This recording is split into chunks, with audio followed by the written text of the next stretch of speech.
Hello everybody and welcome to the channel. It's Paulie, Esther here, and yesterday we got our first look at Chapter 18 of Dead by Daylight with this teaser. Let's check it out.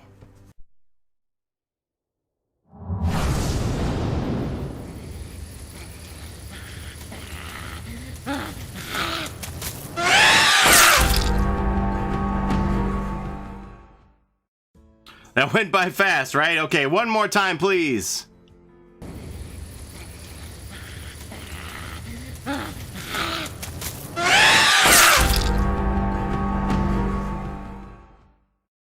Okay, not a lot to go on, but better than nothing. So we see this forest background, perhaps some shuffling movement below the line of sight, definitely some guttural snarling, and then this screech, and a hand comes up and attacks. And that's all we have. So now let's talk about it, what it could be, what the prevailing theories are amongst the community. First, let's talk about whether this chapter's killer is an original idea or a licensed idea. Well, I would say right now it's too early to say for certain. Some people have pointed out that there are no trademarks at the end of this teaser. Well, I would say to those people that they should go look at the Don't Fall Asleep teaser trailer for Freddy and the Time's Up teaser trailer for Saw. Neither of those have trademarks at the end. So I think it's too early to say for sure that this isn't a licensed chapter, but I would say that I think it favors being an original idea. Time will tell. Since we can't rule out licensed characters entirely, let's go over some of the more popular theories amongst the community. The video seems to suggest a low-to-the-ground scuttling character from what we can see, and some people have suggested that this reminds them of either The Ring or The Grudge. The Ring, you may remember, is Sadeko Yamamura or Samara Morgan, the anglicized version. I don't put a lot of stock in The Ring because, you know, we see this forest landscape here, and just how long is that extension cord to the television to watch that tape? So I don't know about Samara or Sadeko, depending on your point of view on that one. I'm going to discount that one. The other one would be The Grudge, which is Kayeko Saiki, and yeah, okay, so the Grudge fits a little bit better for me. But I think that you would have heard her traditional guttural sound here. I'm going to play it for you. That typically goes along with the Grudge. Maybe that would be too much of a giveaway if they had done that, so they saved it. But I'm just going to set that one aside as well for now and just discount both The Ring and the Grudge at this time.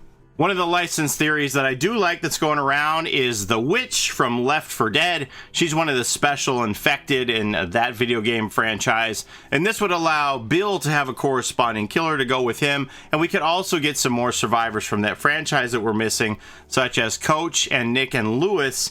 So that would be very interesting. If you listen to the Witch's kill sounds here, I'm going to play that for you here now.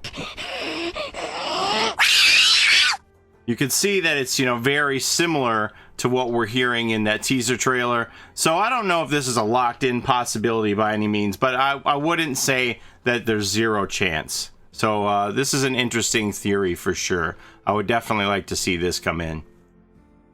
Without a doubt, the most popular theory that I'm hearing for a licensed chapter amongst the community is Until Dawn. Until Dawn was a video game that came out in 2015. It was a PlayStation exclusive in which 8 adult characters tried to survive on the Blackwood Mountain against the Wendigo. So this is a very interesting theory. I would say this has the most likely possibility from what we've seen so far, if it is indeed licensed. If it is the Wendigo from Until Dawn, it would be very interesting to see how they would implement this character into Dead by Daylight.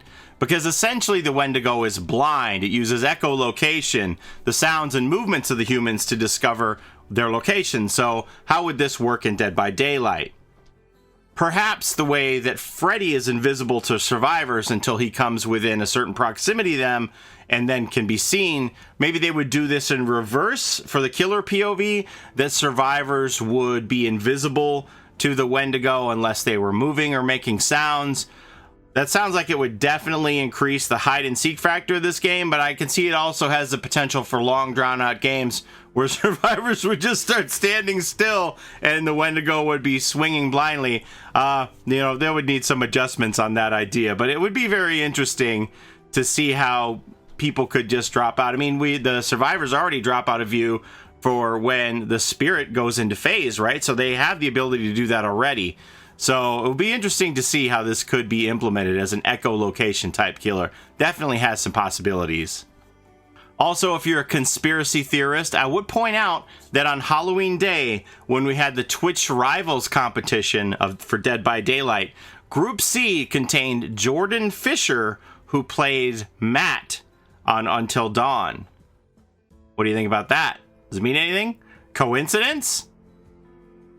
Now, of course, the idea of a Wendigo isn't something that's owned by Until Dawn or PlayStation or Sony.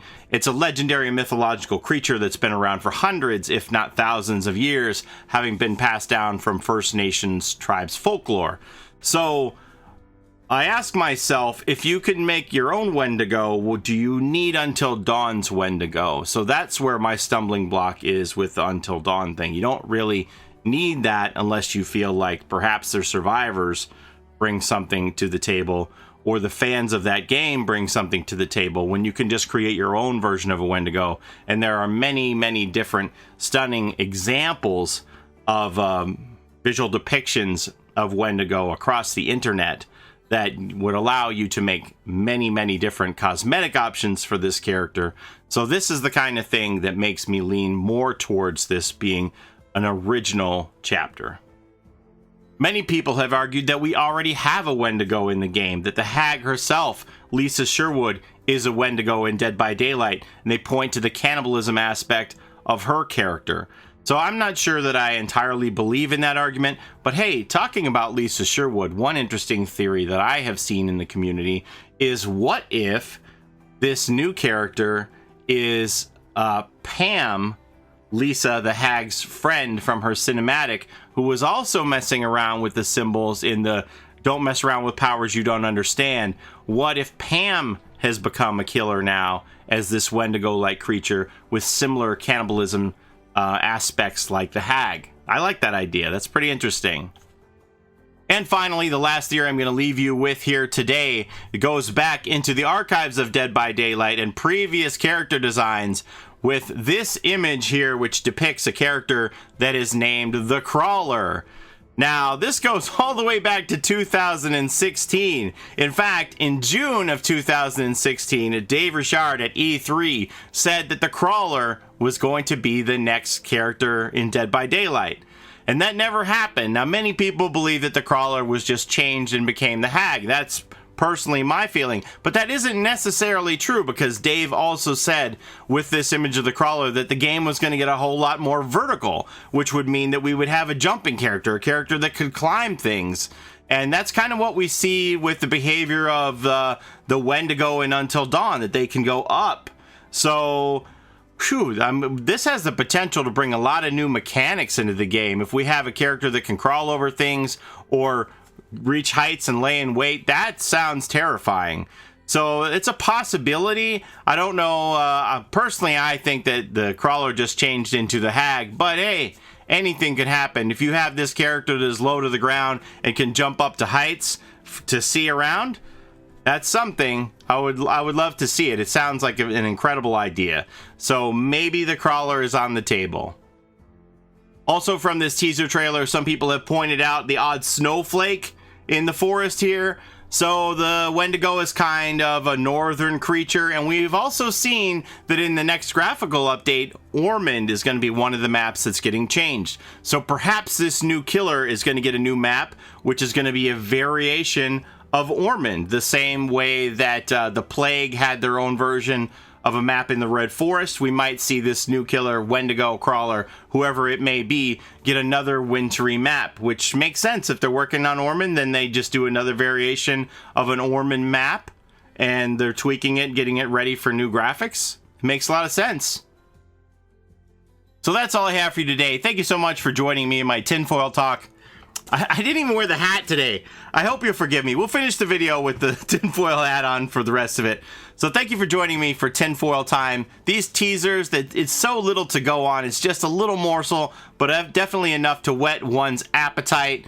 Generally, there's so little in these that they end up sending us off in the wrong direction. At least for me, they do. I wind up going off in the wrong direction. So this could take a U-turn with the next teaser. There'll probably be one within the next week, I would imagine, to give us some more information, a little bit more to go on. I'm certainly looking forward to it. So is there a theory I haven't talked about that you think deserves some consideration? Let me know in the comments down below. Or do you think that one of the theories I presented here is on the nose and has merit? Let me know what you think. As always, thank you so much for watching. Take care of each other in and out of the fog, and we'll see you next time. Bye-bye.